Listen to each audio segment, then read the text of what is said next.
बाळापूर अज्ञात वाहनाच्या धडकेत युवक गंभीर जखमी।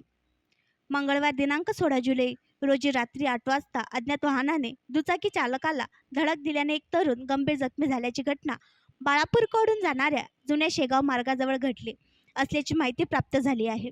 मिळालेल्या माहितीनुसार जुन्या बाळापूर शेगाव रस्ता जवळ रात्री 8 वाजण्याच्या दरम्यान एक युवक दुचाकी क्रमांक MH30Z8189 ने जात असताना अज्ञात वाहनाने त्याच्या दुचाकीस धडक दिल्याने तो गंभीर जखमी झाला असून जखमीचे नाव सुभाष महाले वय 42 वर्ष असे सांगण्यात येत असून अज्ञात वाहनाने धडक दिल्याने तो गंभीर जखमी झाला। त्यानंतर काही नागरिकांनी गंभीर जखमी तरुणाला बाळापूर येथे नेले। आरोग्य केंद्रात आणलेल्या तरुणाची प्रकृती बघता जखमी तरुणाला अकोला GMC मध्ये रेफर करण्यात आल्याची माहिती मिळाली आहे। आणखी नवीन व्हिडिओ पाहण्यासाठी आमच्या देशमुख एक्सप्रेस न्यूज चॅनलला सबस्क्राईब करा, लाईक करा आणि शेअर करा।